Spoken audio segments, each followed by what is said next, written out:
po sa bawat isa. Kung muli ang inyong manggagawa, Brother Paul Dito Jose, Pastor po dito sa Jesus Christ Baptist Church, Santa Maria, Bulacan. And this is our time in the Word. And tayo po ay patuloy na nagpupuri sa Diyos sa kanyang biyaya, sa kanyang kabutihan sa atin, sa kanyang patuloy na pag-iingat, provisyon, pagsusustento sa ating pang-araw-araw na buhay, sa ating mga pang-araw-araw na pangangailangan. Patuloy siya nagkakaloob ng ating mga kalakasan, ng ating mga material na pangangailangan, and as we have always been saying, maging ang ating spiritual na mga pagsusustento sa atin ay lahat ng iyan ay papuri at pasalamat sa Panginoon. At ilan ho munang mga announcements and reminders para ho sa ating mga kapatiran dito sa JCBC bago tayo dumako sa ating pag-aaral. Una, mamaya po, pagkatapos ng ating time in the Word, around 7:10, 7:15 p.m., ay magkakaroon po tayo ng online prayer meeting. So inaasahan ho ang bawat mga kapatiran na tayo ho ay magkasama-sama sa ating pulong panalangin na ito via Facebook room. So please wait na akin buksan yung ating prayer room para ho tayo ay magkasama-sama sa gawain po ngayon.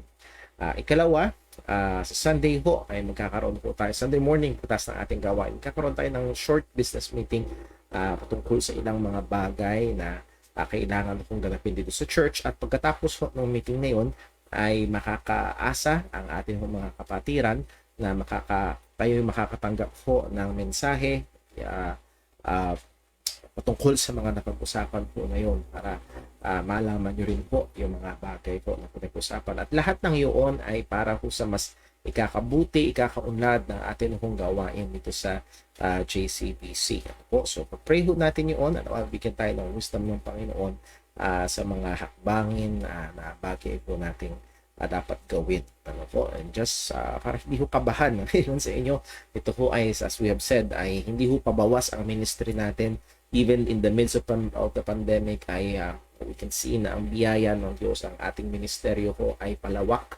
So we were required to we need to allocate some resources para lang i-improve yung atin mga ministry. So pray ho natin yan, bigyan tayo ng Diyos ng wisdom at maging ating buong iglesia sa bagay po na yan. So that will be on Sunday. So kung ang ating mga kapatiran ay magiging available sa Sunday morning, umattend sa gawain, then po sa meeting, that will be very, very much appreciated. And then also, pray po natin ang ating mga kapatiran na may karamdaman. Particularly si Brother Dave Paule, alam po natin yung kanyang kalagayan at nahandun yung kanyang patuloy na pagpupursige sa pananampalataya. And every time I'm seeing him, lalo na dito sa church, it's a great testimony of God's saving grace and sustaining grace. Sa gitna ng kanyang kalagayan ay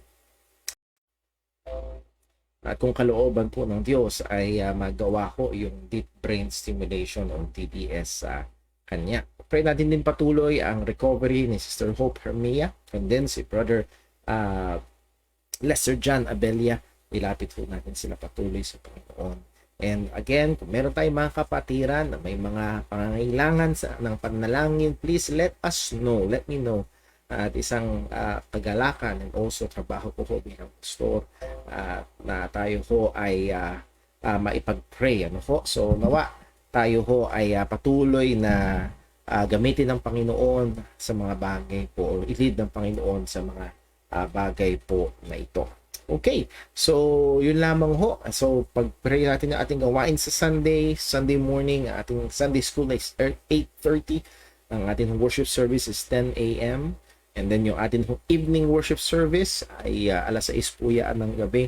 At nawa ho ay patuloy ho tayong magkasama-sama at maging online sa ating mga gawain na ito. And again, yung ating encouragement, if we can be here physically, let us aim to do so. Kung kaya natin, kung allowed tayo, kung pwede, magagawa natin ng paraan na maging present tayo sa ating mga gawain, atin hong sa pagsumikapan na tayo ho ay maging makasama natin ang mga kapatiran sa pagsamba. Kaya yung pag-aralan natin last Sunday, ito ho ay isang bagay na mahalaga. Dinisenyo ng Panginoon sa atin hong buhay Kristiyano. Okay, so yun lamang ho ang ating mga announcements. Ngayon sa daling hong ito, tayo ho ay dadako sa isang panalangin at nawa tayo ho ay tulungan, gabayan ng Panginoon. Tayo ho ay patuloy na tulungan niya sa atin ho mga gawain kagaya ngayon. Let's pray. Panginoon naming Diyos, aming Ama sa langit, kami po ay nagpapasalamat sa iyo. Pupuri, namamangha. Panginoon, namamangha kami kung gaano ka kabuti, kung gaano kahaba ang iyong pasensya, kung gaano katindi ang iyong pagmamahal at katapatan. O Panginoon, paalala mo sa amin at oo, alam namin na hindi kami karapat-dapat sa anumang mabuti. Panginoon, alam namin kung ngayon man ding sandaling ito, lahat kami ay ibulid mo sa impyerno, ikaw ay Diyos pa rin na matuwid at banal at perpekto. Pero Panginoon, hindi mo yun ginawa. Narito, kami ay nakakaranas ng napakaraming mabubuti, magaganda at masasarap na bagay sa buhay na ito. Pero Panginoon, may hihigit pa ba sa iyong biyaya sa amin na mga nakay Kristo Jesus? Kami na iyong kinahabagan, minahal, binuksan ang aming mga puso. Kami ay iyong idilapit kay Kristo. Kami ay niligtas. Purihin ka, Panginoon. Salamat po. Kami ay iyong binihisan ng isang perpektong katulad. Kami ay iyong hinugasan mula sa aming mga kasalanan. Kami ay iyong pinatawad. Ito lamang ang aming pag-asa. Wala kaming ibang tungtungan, kundi si Jesus na namatay at muling nabuhay. O Panginoon, tulungan mo kami, gamitin mo kami, lalo pang maging instrumento upang ang dakilang ebanghelyong ito ay maikalat, maibahagi, maipangaral, at maisalin, oo, maging sa mga susunod na henerasyon ng mga mananampalataya. Tulungan mo kami sa aming pag-aaral, bigyan mo kami ng karunungan, buksan mo ang aming mga mata upang makita namin ang makadakilang bagay mula sa iyong kautusan. Nawa, o Diyos, bigyan mo kami ng puso na hindi lamang nagnanasa ng impormasyon, kundi nagnanasa ng iyong katotohanan at nagmamahal sa iyong katotohanan. O Panginoon, patuloy mo kaming banalin. Patuloy mo kaming hubugin sa wangis si Kristo. Patuloy mo kaming tulungan sa amin pong pakikipaglaban sa mga nakatahad pang kasalanan sa amin. Ngayon, O Diyos, tunay isang kahangalan na magsubok magkubli sa iyong harapan. Kita mo, bawat naming mga kasalanan. Tawarin mo kami. Tawarin mo kami. O Panginoon, naming inaalala sa iyong harapan ng aming mga kapatid, Sir Dave Paul. Panginoon, siya ay makasumpong ng biyaya sa iyong harapan.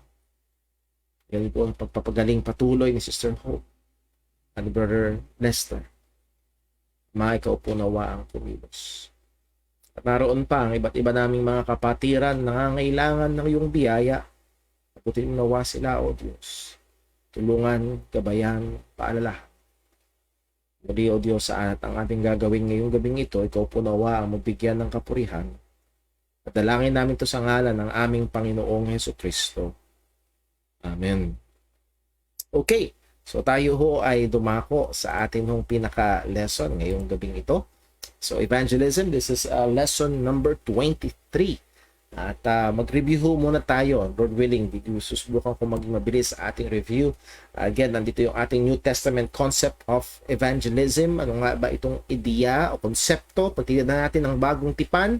Anong ibig sabihin ng soul winning, ng evangelism? Well, ito ay gawain ng Diyos at ang Diyos ay gumagamit ng mga Kristiyano para maihatid ang mensahe o mabuting balita ng ebanghelyo sa mga tao na makasalanan na meron itong layunin na sila ay makumberte o managing mananampalataya ni Jesus, at ito ay kautusan ng Diyos na ibinigay niya sa kanyang iglesia. So ito'y gawain ng Panginoon at ginagamit niya ang mga Kristiyano. At isa sa mga mahalaga na katotohanan na wag nating kakalimutan na ang soberanong kamay ng Diyos, kailangan, it takes the sovereign working of God in sinful man to be saved. Ito'y malinaw sa Biblia. Liban na kumilos ang Panginoon, ang tao ay ayaw at hindi kayang lumapit sa Kanya.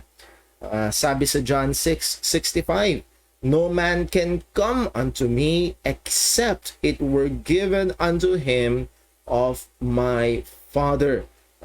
And as I've said sa ating mga nakaraang pag-aaral, praise God for that exemption.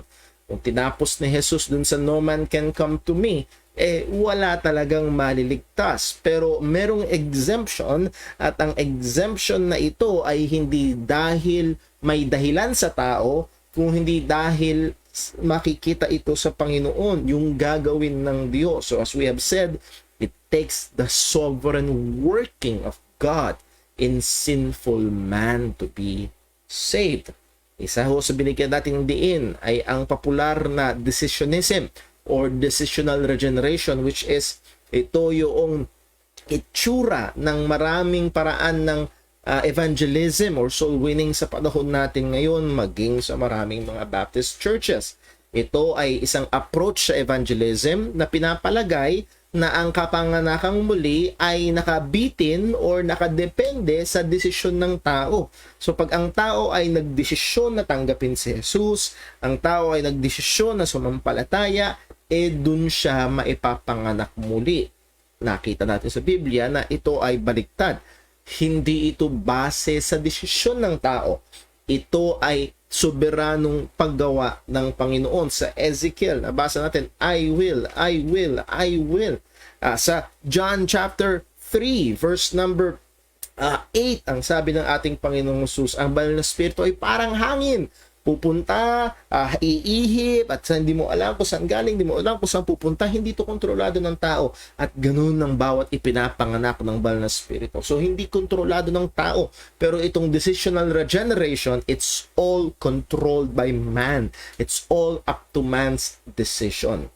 Totally kontra sa malinaw na sinasabi ng salita ng Panginoon.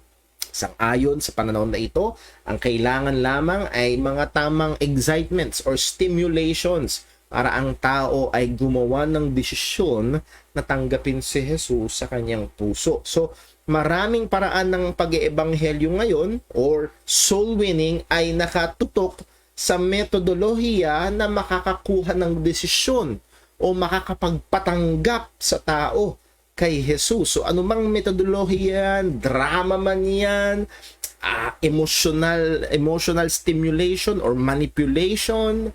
Naalala ko, may nagkwento sa akin minsan, talagang papakayin pa ang mga ilaw, magpapatugtog ng mga grabing mga tugtugin, at talagang yung mga pananalita ay mabibigat at madrama.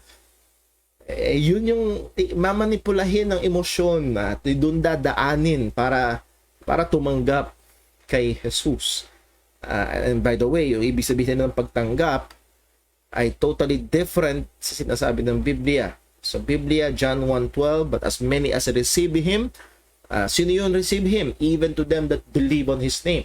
Sa maraming mga soul winning ngayon, to them that receive Him, even to them that pray the prayer of acceptance or the sinner's prayer. Totally different, at kailangan nating mag-ingat. Ilang mga komento, ang ganitong approach sa pag-ebanghelyo ay base sa maling pagkaunawa ng pagiging makasalanan ng tao. Ang tao ay hindi lang basta may sakit spiritually, kundi ang tao ay patay spiritually. At kailangan niya ang soberanong gawa ng Panginoon. Ang pag-iebanghelyo ay nare-reduce sa formula 1, 2, 3, pray after me, and then save ka na. Number 3, dictated prayer of acceptance. As we have seen, ito'y walang utos sa Biblia at walang example sa Biblia. But sad to say, in some, hindi all, in some, natitwist ang ebanghelyo sapagkat nadadagdag na ito sa kaparaanan ng kaligtasan, or mas delikado na ipangpapalit na ito bilang kapangyarihan ng Diyos sa ikaliligtas. Ang kailangan ng tao ay tanggapin si Jesus, at ang yung pagtanggap na yun ay sa pamamagitan ng panalangin ng pagtanggap. At pag tinanggap si Jesus, siya'y ligtas na. Pero walang ebanghelyo. Very, very dangerous. Very, very dangerous.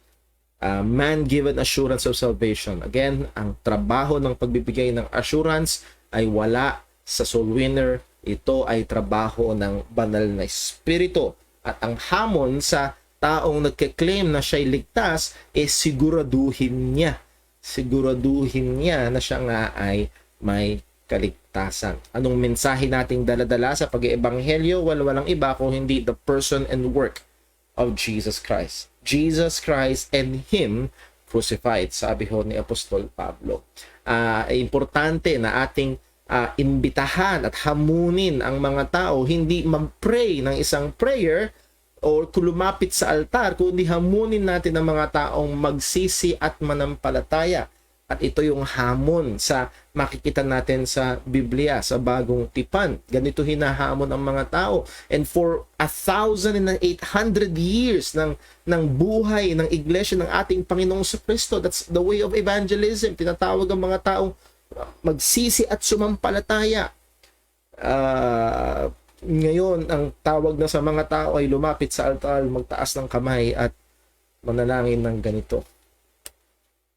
Sa Acts 20:28, testifying both to the Jews and also to the Greeks, repentance toward God and faith toward our Lord Jesus Christ. So that's what we testify. That's what we plead. Yun yung ating hamon, yun yung ating pakiusap sa mga tao. Sila'y magsisi at manampalataya sa ating Panginoong Jesucristo. Again, so we're looking now at how are we to do evangelism. As we have said, hindi script ang ating approach, kung hindi principles, objectives. At nawa ito ho ay maging gabay natin, tulong sa atin. At napakahalaga nito kasi ina-address nito yung ating binigyang pansin ng nakaraan, na hindi to one size fits all. Iba-iba ang kalagayan ng tao na ating makakausap. Hindi puro matanda, minsan bata. Hindi puro edukado, minsan hindi. Hindi puro maraming alam sa Biblia, minsan wala. Again, iba't iba ang kalagayan nila. At again, based on these objectives, ay makikita natin sa natin kailangan sumulan. Sa natin at pag nandun, sa natin dadalhin yung usapan, yung mga. At ang makapagpapakita nito ay ang katotohanan na ang Diyos ang lumalangga sa atin. Ang mga karakter ng Diyos na nagpapakita ng kanyang kadakilaan ay maaari at dapat ipakita sa mga tao, just like how Paul did in Acts 17, to the unknown God. Siya yung i-declare ko sa inyo. So dineclare ni Pablo ang Diyos na may gawa sa tao, in contrast dun sa mga Diyos ang gawa ng kamay ng tao. So itong Diyos na ito ang kanyang pinakilala.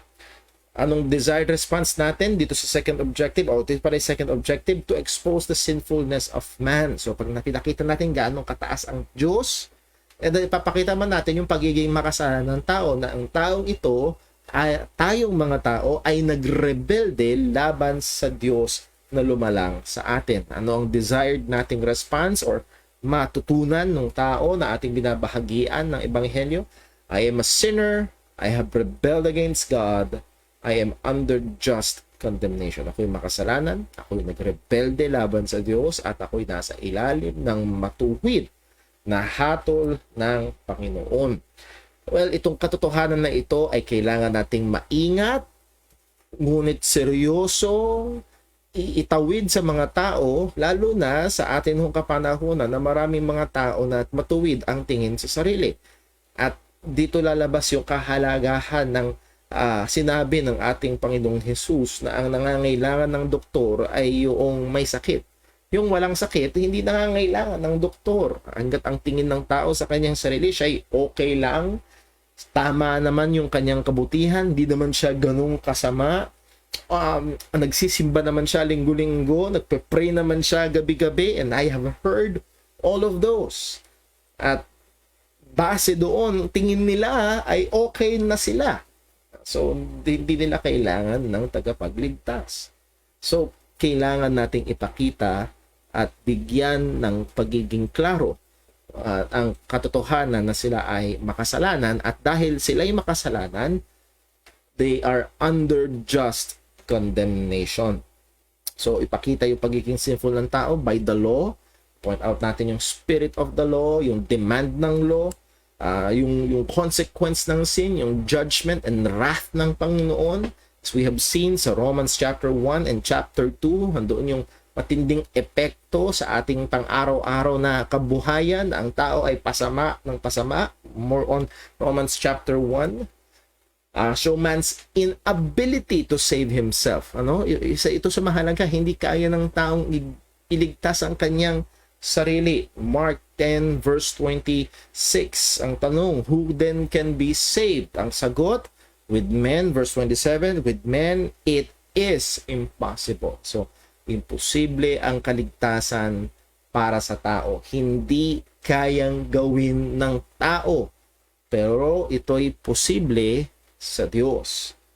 At mahalaga na ating i-point out when we go out, soul winning ay isa sa mga mahalagang kailangan nating i-point out sa ating kausap ay ito.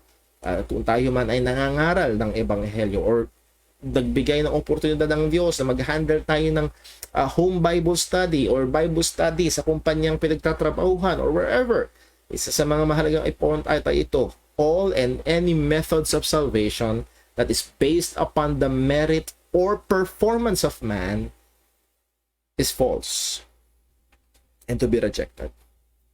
Dahil malinaw na sinabi ni Jesus, with men it is impossible. Therefore, sa tao ito'y posible. So, kung ang kaparaanan ng kaligtasan na pinaniniwalaan, tinuturo o pinanghahawakan ay nakadepende sa gawa ng tao, it's either nagsisinungaling si Jesus or mali yung pinanghahawakan at iniisip na paraan ng kaligtasan. So, well, I would rather believe in what Jesus said. With men, it is impossible.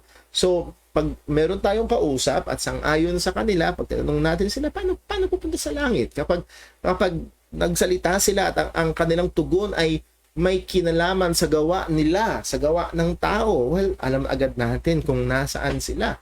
Wala sila sa kaligtasan. Dahil ang sabi ni Jesus, with men, it is impossible. So, anumang doktrina na ang kaligtasan ay nakabase o may kinalaman sa gawa ng tao, ito ay hindi ho tama at dapat i-reject. So, yun yung ating pangalawang objective. Ipakita ang pagiging makasalanan ng tao. Third objective, to expound or make clear God's provision of salvation. So, galing tayo doon sa verse, hindi kaya ng tao. Ito ay posible sa Diyos. So, huwag tayong tumingin sa tao, titingin tayo sa Diyos. At pag tumingin tayo sa Diyos, ang ayon sa kanyang kapahayagan, sa kanyang salita, ano ang ginawang provision ng Diyos para sa ating kaligtasan? Well, ang ginawang provision ng Panginoon ay sa pamamagitan ni Jesucristo. Anong desired response natin? Ano yung goal natin na maitanim sa kanilang mga puso at kaisipan? Na ang tanging pag-asa ng kaligtasan ay na kay Kristo lamang at na kay Kristo ang kumpletong probisyon ng kaligtasan. So, binibigyan natin diin, kumpleto, hindi kailangang dagdagan, hindi kailangang i-improve. Ito ay kumpleto at tapos na. Isa sa mga napakagandang talata, which is hindi natin napag-usapan itong mga nakaraan, ay itong Romans 8 verse 3. Actually, magandang simulan sa verse 1, pero for the sake of time, let's just begin in verse 3. Romans 8 verse 3.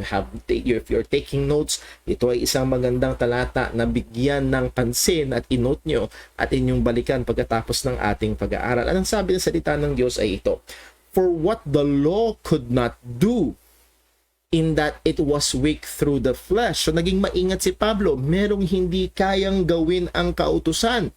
Hindi dahil may palyado sa kautusan na binigay ng Panginoon, kung hindi, kaya hindi nakakapagligtas ang kautusan sapagkat merong kahinaan, hindi sa kautusan, kung hindi sa tao. In that it was weak through the flesh because of man's sinfulness. Imposibleng masunod ang demand ng kautusan, which is perfect, continuous obedience. Well, for what the law could not do, in that it was weak through the flesh. Anong ginawa? God. So again, God's provision. God sending His own Son. Sino yun? Si Jesus Christ. In the likeness of sinful flesh. So that is incarnation. Nagkatawang tao si Jesus. And for sin, condemned sin in the flesh. Hinatulan ng kasalanan sa laman. Pinasan ni Jesus. Binayaran niya doon sa krus. So there is Christ's atoning death para sa ating kasalanan. And hindi lang yun, verse 4, that the righteousness of the law might be fulfilled in us. What's this? Ito'y imputation ng righteousness. Hindi lang niya basta binayaran ang kasalanan natin, condemned sin in the flesh, but also yung righteousness of the law is fulfilled in us. Na natupad sa atin yung katuwiran. Hindi dahil natupad natin ang kautusan, kung hindi dahil yung katuwirang perpekto ni Jesus ang ibinihis sa atin. Well, kanino ito? Kanino ibinihis ito? Who walk not after the flesh, but after the Spirit. Well, sino yun? So verse 1, there's therefore now no condemnation to them which are in Christ Jesus, who walk not after the flesh, but after the Spirit. So those who are in Christ Jesus, yung mga na kay Kristo Jesus, mga tunay na sumampalataya sa Ebanghelyo, the sins are paid for and righteousness is imputed. Yung kasalanan ay nabayaran at yung katuwirang perpekto ay ibinihis. That's why we are without condemnation. Wala nang anumang hatol. So again, very clear sa text, the atoning death of Christ and the imputation of His righteousness sa atin na mga na kay Kristo Jesus. Again, ang punto rito ay yung provision ng Diyos ng kaligtasan kay Kristo ay kumpleto. Kumpleto na doon. Nabayaran ng kasalanan, nabihisan ka ng katwiran, wala nang ibang kailangan. Na kay Kristo. Na kay Kristo. So let me pause here for a while, sapagkat ngayon pa lang natin binigyan ng pansin itong mga talatang ito. Maaaring ikaw ay nakikinig ngayon at maaaring hindi ka pa sumasampalataya, maaaring urong-sulong ka pa, or maaaring ikaw ay isang bata at lumaki kang naririnig ang pangangaral ng Ebanghelyo. Nais kong hamunin at tanungin, ikaw ba'y totoo ng sumampalataya sa Ebanghelyo? Ikaw ba talaga ay na kay Kristo Jesus na?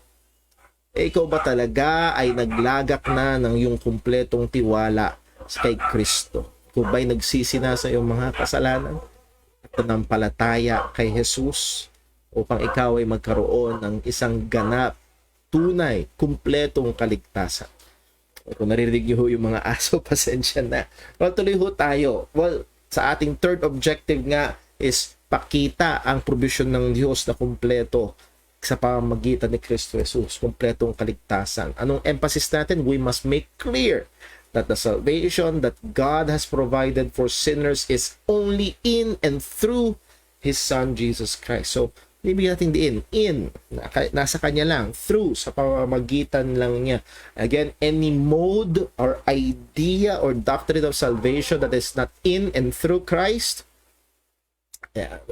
let's be very, very careful at maging maingat tayo sa mga bagay na yun. Beware of signs of Jesus plus, Jesus plus good works, Jesus plus membership, Jesus plus baptism, Jesus plus sacraments, whatever na idinadagdag ng mga tao. Hindi nila ikakaila si Jesus, pero may idadagdag. So pag may idadagdag, therefore, hindi kumpleto ang kaligtasan kay Kristo kasi kailangang dagdagan.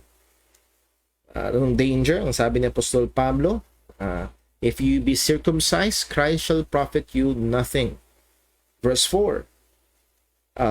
Verse 3. For I testify again to every man that is circumcised that he is a debtor to do the whole law. Verse 4. Christ is become of no effect unto you, whosoever of you are justified by the law. Again, hindi, kagaya yung sinabi ni Apostle Pablo, it is by grace, then with no more works. Otherwise, grace is no more grace. If it is by works, it's not by grace. Otherwise, works is no more works. Hindi pwedeng paghaluin ito. It's either God's grace through Christ or man's work. Pag sinubukan mong ihalo ang gawa ng tao, Christ shall profit you nothing. Christ has become of no effect unto you. Once hinaluan mo ng gawa ng tao, once na tinan mo ang iyong sariling kabutihan, na yun ang iyong basihan, kaya kakatanggap-tanggap sa Panginoon, Christ shall profit you nothing. Ikaw ay dadali nito sa kapahamakan sapagkat ikaw ay may tungkulin na tuparin ang lahat ng kautusan. Kung ang tingin mo ay kabutihan mo, o kailangan mo maging perpektong mabuti, Christ shall profit you nothing. Bigyan diin ang person and work ni Kristo na nakasentro sa kanyang kamatayan sa krus at muling pagkabuhay, kagaya ng sinabi ni Pablo. Tignan natin to sa 1 Corinthians 15 verse 1 hanggang verse 4, at dito maliwanag ang gospel. For I delivered unto you, verse 3, to you first of all which I also received, how that Christ died for our sins according to the scriptures, and that he was buried, and that he rose again the third day according to the scripture. That is the gospel in a very summarized form. At ang sabi ni Pablo, ito yung paraan ng kaligtasan. Ito yung paraan kung paano naligtas ang mga Kristiyano, maging siya mismo. Ito yung kanya ring namang tinanggap. At ito yung dapat nating idalin sa mga tao. Ito dapat nating ipaunawa sa kanila. Salvation is by the grace of God alone, expressed in many different ways in terms of justification, reconciliation, adoption in the family of God, at mapakarami pang mga salvation blessings. It is by God's grace alone. Ang importante ay lahat ng salvation blessings na ito ay maipakita na strictly by and in, or in and through Jesus Christ lamang. Ephesians 2:8, it is by grace. Maliwanag yan. Alam natin ito.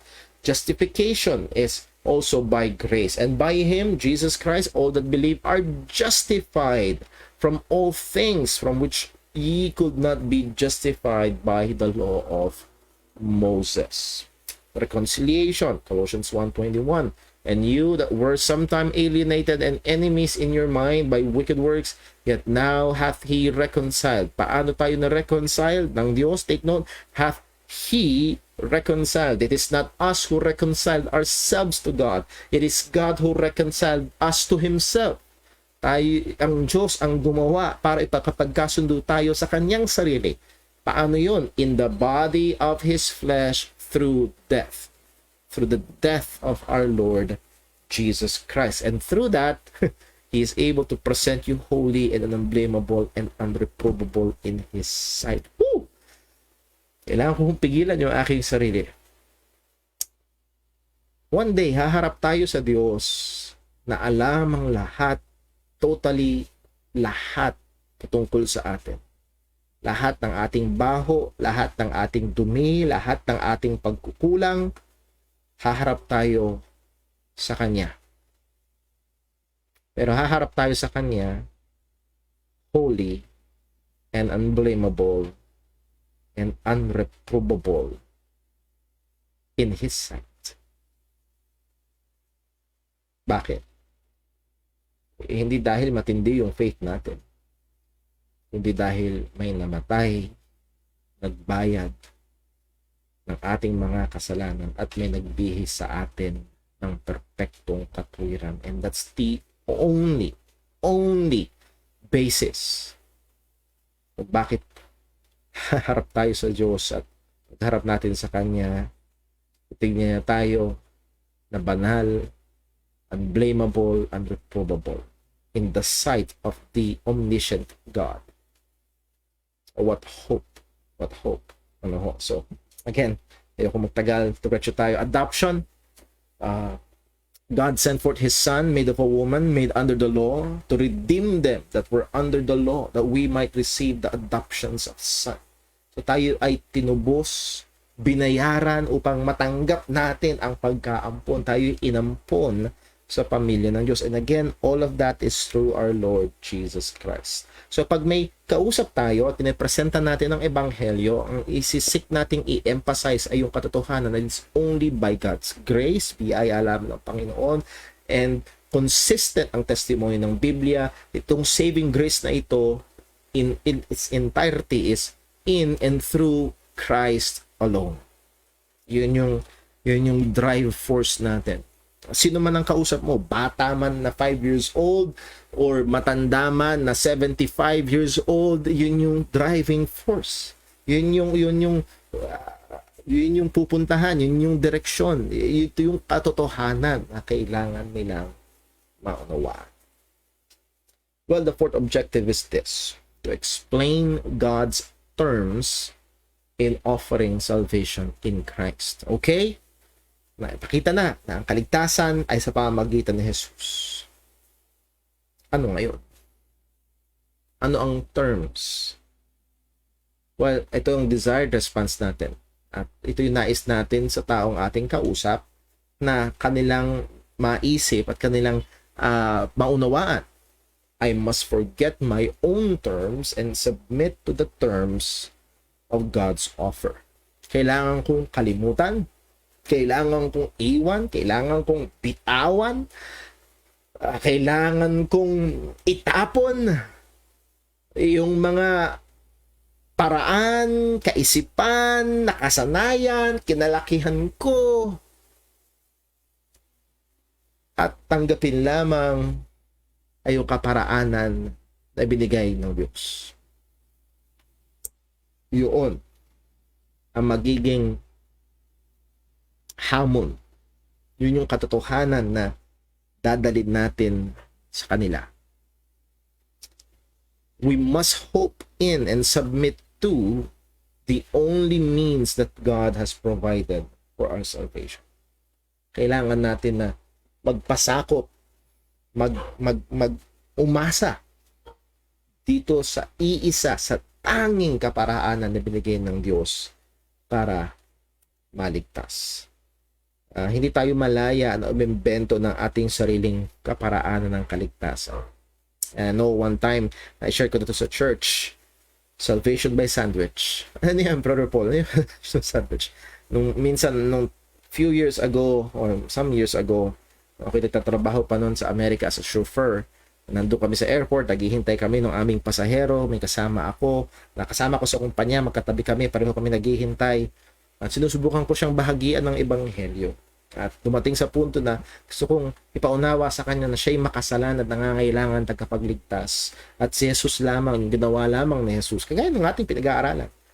Pero sabi niya sa akin, well, Lito ang tawag nila sa akin doon sa trabaho. Kasi meron ng Paul, meron ng Jose, so Lito na lang ang natira sa akin.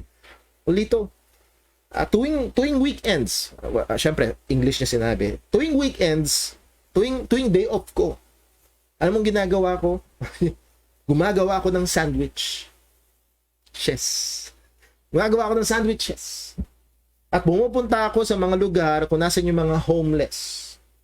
At binibigyan ko sila ng sandwiches. At yun yung inaasahan niya. Yun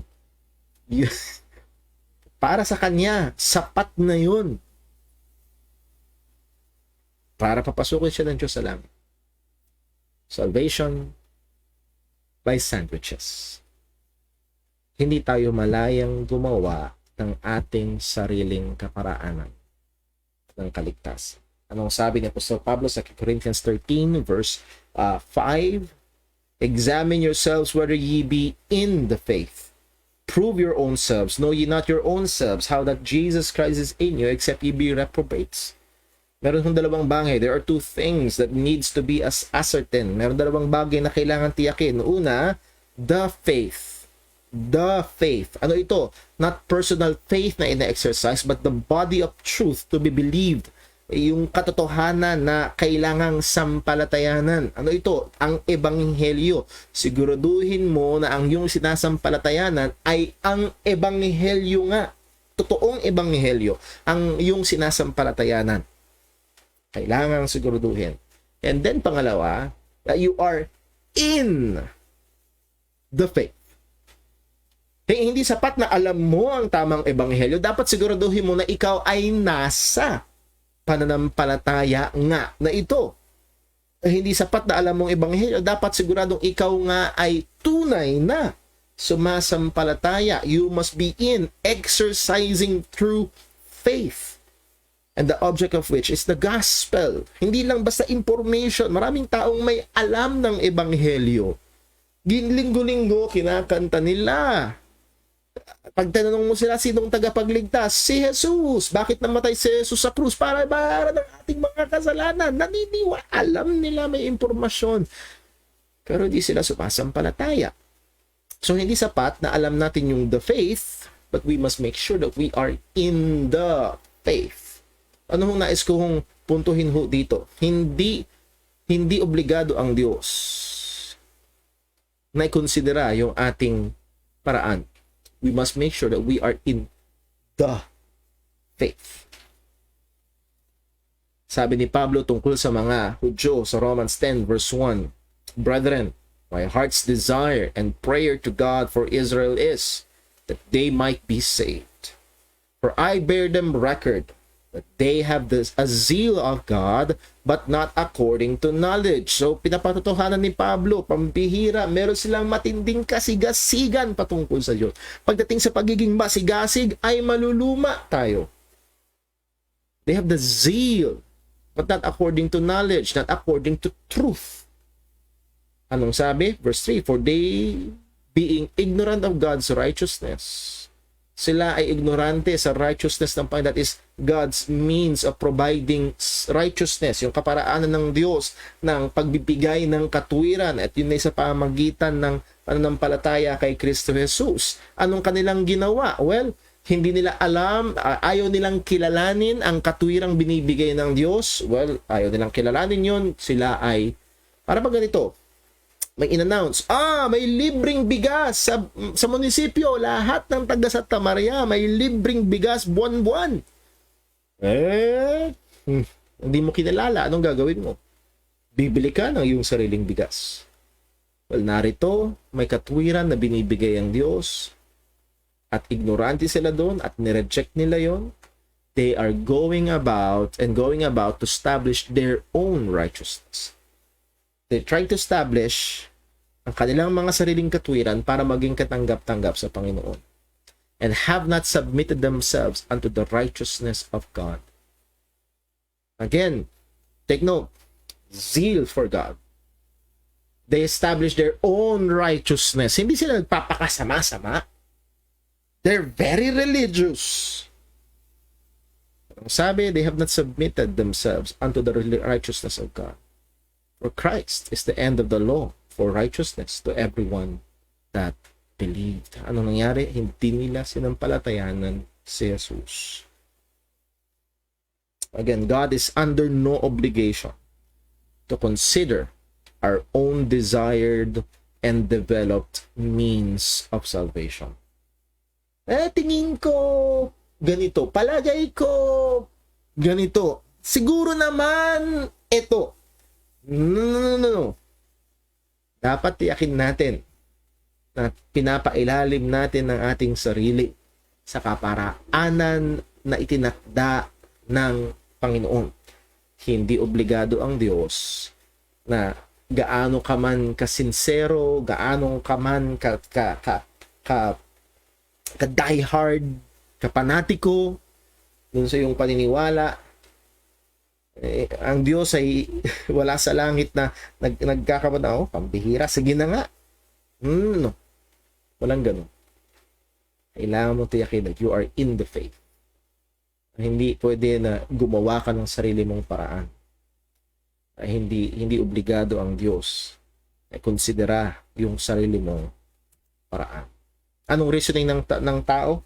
If you want 10, you can do 9 plus 1, 10, 3 plus 7, 10 pa rin, 6 plus 4, 10 pa rin, 5 plus 5, 10 pa rin. It all results to 10. There are many means to achieve that. Do what works best for you. If you want heaven, Gusto mo faith plus works? Gusto mo faith plus religion? Gusto mo faith plus ganito? Gusto mo through Buddha pa? It will all reach heaven. Do what works best for you. Well, again, sa math pwede yun, pero pagdating sa langit, meron lang isang paraan na binigay ang Diyos ng kaligtasan. Neither is there salvation in any other, for there is none other name under heaven given among men whereby we must be saved. Meron lang isang paraan na ibinigay ang Diyos. And take note, this means of salvation is given. Ibinigay. Hindi ito dinevelop ng tao. Hindi ito ibinigay ng Diyos. At sa kayo namang iba, ay walang kaligtasan. Do we not know what Christ said? I am the way, John 14:6, the truth and the life. No man cometh unto the Father except through me. Hindi ho malabo. Hindi napakalinaw ng sinasabi ni Jesus. Let me pause again and challenge and issue a challenge. Baka mamaya may naririnig na nakikinig ngayon. Hanggang ngayon, alam mo sa iyong puso ng pinagtitiwalaan mo pa rin ang iyong sarili. Somewhere in the back of your mind, ang kinukonsidera, mabait naman ako. Maaring matagal ka ng bahagi ng isang Baptist church, pero ang tiwala mo pa rin ay nahandun sa iyong sarili. Nais kitang tawagin. Una ay magsisi at pangalawa, magpasakop ka sa kaligtasan na ibinigay ng Panginoon at yun ay si Jesus lamang. Si Jesus lamang. At dito ang kumikinang. Actually, sa personal ko kong pagbabahagi ng Ebanghelyo, isa sa mga madalas na talata na aking napupuntahan ay itong halimbawa ni Pablo. Ito'y halimbawa ng pananampalataya sa Ebanghelyo. Halimbawa ng kumpletong pagpapasako sa paraan ng sa terms ng Diyos ng kaligtasan. So, tingnan natin sa Philippians chapter 3. Philippians chapter 3, verse 4. Anong sabi ni Pablo? Though I might also have confidence in the flesh, if any other man thinketh that he hath whereof he might trust in the flesh, I more. Translation. Kung merong pwede magtiwala sa laman para maligtas, kung merong may kay na magtiwala sa sarili para maligtas sa kanyang sariling gawa. Sabi ni Pablo, I more. Bakit? Ano ba yung mga credentials ni Pablo? Pag tingnan naman yung resume niya, sino bang sabi niya kung sinong matatanggap sa, let's just say na for sake of illustration, ang langit ay parang employer at ikaw ay naghahanap ng trabaho, sasubmit mo yung resume at titingnan yung resume, okay, very kung merong impressive ang resume, si Pablo yon. Anong laman ng resume niya? Circumcised the 8th day. That's the mark of the covenant. Of the stock of Israel, purong Hudyo, of the tribe of Benjamin, a prestigious tribe, an Hebrew of Hebrews, talagang Hudyong-Hudyo, hindi lamang sa kapanganakan, hindi maging sa kultura, at maging sa pananalita. As touching the law, a Pharisee sa kahigpitan, napakahigpit ng mga Pariseo. Concerning zeal, persecuting the church. Pagdating sa kasigasigan, umabot siya sa pag-persecute ng mga churches. Touching the righteousness which is in the law, blameless. So, wala kang maipupula sa kanya. Pagdating sa kautusan, wala kang ipupula sa kanya. Pero by the way, hindi nagkiklaim ng sinless perfection si Pablo dahil maulit niyang sinabi, he is the chief of sinners. Pero ang punto ay ito, pag tinignan mo siya, he is the epitome of, papasok sa langit yan. Ang bait niya naman. Sapat kabaitan. Pero no. Ano sabi ni Pablo, verse 7? But what things were gained to me, those I counted loss for Christ. So gumamit siya ng business terms, gain and loss. Sabi niya, itong mga kala ko kumikita ako, kala ko nagkaka-credit ako, nagkakaipon ako ng merit. Tinuring kong kalugihan para kay Kristo. So lahat ng ito nagawa niya. Lahat nung ito na pwede niyang ipagmalaki na nakabase sa kanyang sarili, tinuring niyang loss para kay Jesus. Verse 8, Yea, doubtless, and I count all things. Again, sa konteksto, ano tong all things? Lahat ng sinabi niya sa nakaraang verses. But loss for the excellency of the knowledge of Christ Jesus my Lord, for whom I have suffered the loss of all things, and do count them but dung, that I may win Christ. Tinuring kong ang mga ito, ano yun? Circumcised the 8th day, the stock of Israel, of the tribe of Benjamin, so on and so forth, being a Pharisee, being blameless according to the law, tinuring niyang dumi lahat. Iniwan niya lahat, isinantabi niya lahat, tinapon niya lahat. Take note of the word, that I may win Christ. Again, yung katotohanan na hindi pwedeng paghaluin. Kung hindi mo itatapon yun, hindi mo makukuha si Kristo. Kung hindi mo bibitawan ang tiwala sa iyong sarili, at tiwala sa iba, hindi mo makukuha si Kristo. And that's what it means to submit dun sa terms na binigay ng Diyos. Anong sabi niya? Anong resulta nito? And be found in Him, not having mine own righteousness which is of the law, but that which is through the faith of or in Christ, the righteousness which is of God by faith. Ang katuwiran na galing sa Diyos. Again, yung binasa natin sa Colossians, haharap tayo sa Diyos, blameless, unreprovable, holy in His sight. Why? Dahil nabibihisan tayo ng katuwiran ni Kristo. Paano yun? By faith. Paano makukuha yun? Kailangan mo munang itakwil ang lahat at ibang kaparaanan ng kaligtasan at yakapin, magtiwala, manampalataya, magpasakop kay Kristo lamang. I count all things but loss. Hanggang tinitignan mo yung pag-church mo, yung pagpe-pray mo gabi as gain, at ang ibig sabihin is to gain more merit, worthiness for heaven. Hanggang tinitignan mo yung mga gawa mo na nakakapagbigay sa iyo ng dagdag na puntos para maging katanggap-tanggap sa Panginoon, sa maging mapapasok ng Diyos sa langit. Hanggang hindi mo tinuturing lahat ng yon na walang kwenta at kalugihan, you cannot win Christ. So, you must submit. It's either Christ or nothing. Hindi pwedeng paghaluin. There must be a complete reliance on Christ alone.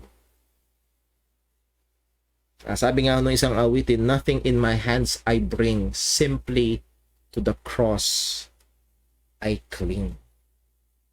Again, anong desired response natin? I must forget my own terms and submit to the terms of God's offer. Iwanan natin, kalimutan natin ang ating mga dala-dala, yung ating mga kaparaanan, paniniwala, at tayo ay magpailalim sa sinabi ng Panginoon, sa binigay na kaparaanan ng Panginoon. Warnings if God's terms are rejected. May mga babala ang salita ng Diyos. Paano?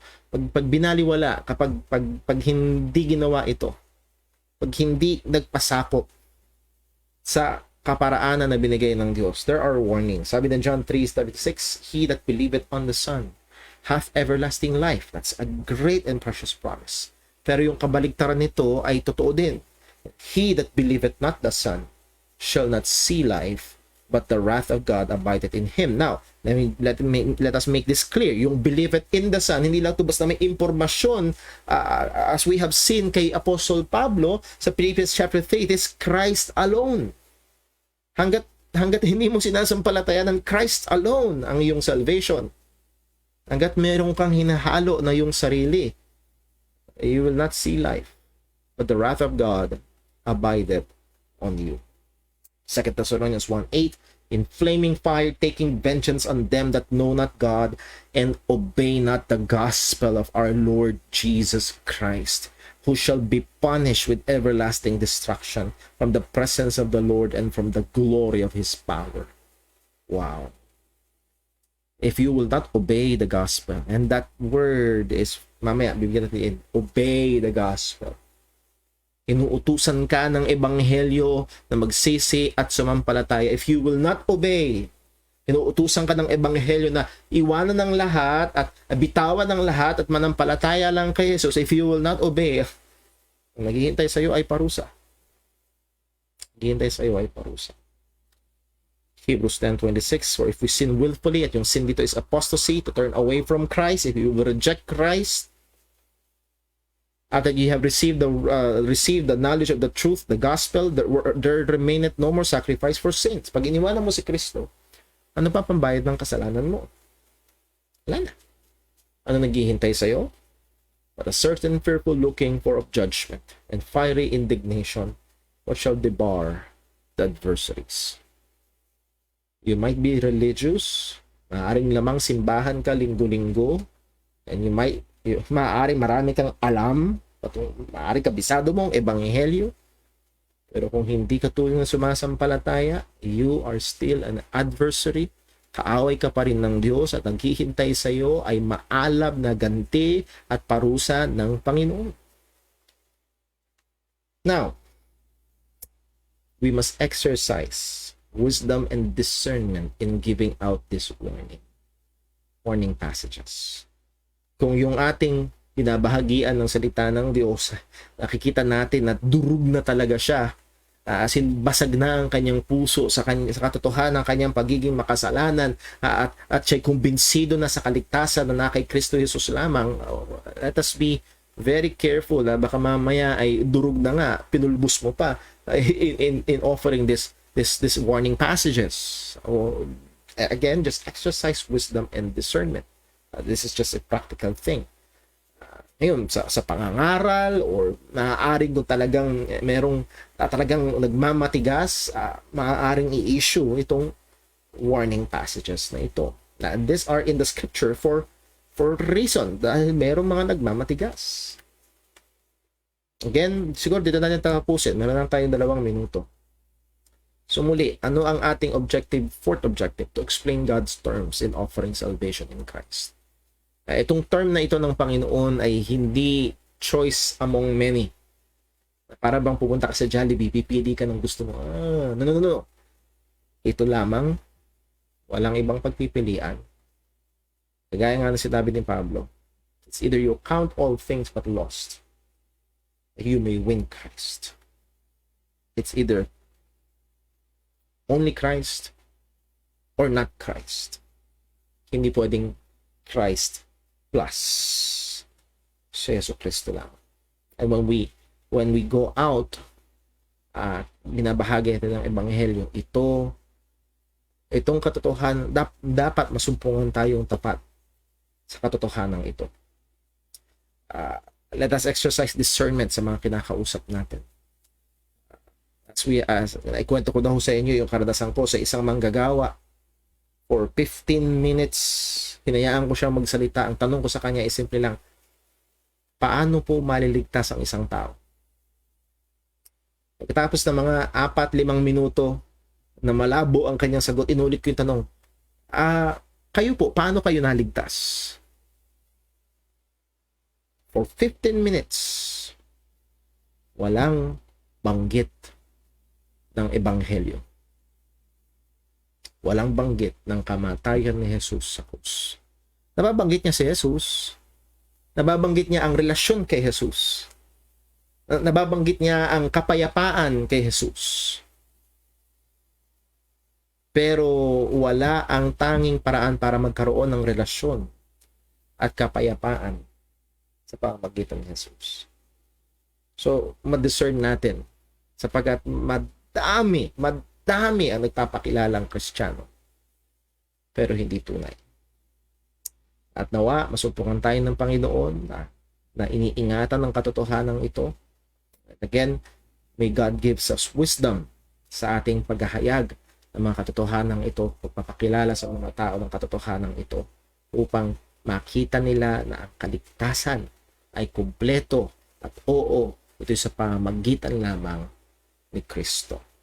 Matulungan tayo ng Diyos sa tuwing tayo magpapagamit sa Kanya sa paghahayag ng Ebanghelyo. Let's pray. Panginoon naming Diyos, aming Ama sa langit, salamat po. Salamat sa iyong mga paalala, sa iyong mga katotohanan. Lalo tigit, salamat po sa iyong pagbibigay ng kumpleto na paraan ng kaligtasan sa pamamagitan ni Kristo Jesus. O muli, O Diyos, wala kaming ibang tinatanganan, wala kaming ibang inaasahan, wala kaming ibang kublihan o tungtungan kung hindi si Jesus na napako sa krus at muling nabuhay. At Panginoon, meron man po sa aming nakikinig ngayon na naging malinaw sa Kanya ngayon. Habag ka, Panginoon, buksan mo ang kanyang puso. Ilapit mo siya kay Kristo. Iligtas mo po siya. Padawa sa aming paghayo, pangangaral, pagbabahagi ng Ebanghelyo. Sumpungan mo kami, matapat, maingat, mapagmahal, matapang, at matalinong patuloy na inihahayag ang Ebanghelyo ng kaligtasan. Tulungan mo kami, ingatan mo kami, at gamitin mo kami. Dalangin namin ito sa ngalan ng aming Panginoong Jesucristo. Amen. Muli mga kapatid, maraming salamat sa bawat isang nakakasama natin sa pag-aaral. Thank you very much. At kung inyong meron kayong mga tanong, let me know. Comment, direct message, welcome po ang mga questions. Pangalawa, kung ito'y nagiging blessing ho sa inyo, pwede niyo hong i-host, mag-host kayo ng video, or pwede niyo i-share sa inyong mga kaibigan, or pwede niyo ipag-imbita, i-share niyo yung link para ho sa mga susunod nating pag-aaral po. So again, pagkatapos ng ating time in the Word ngayon, mga after 10 minutes ay ibubuksan po natin yung ating prayer room. Dalawa, magkasama-sama tayo sa ating panalangin. God bless po. I love you all. I miss you all. Ingat po tayo lahat.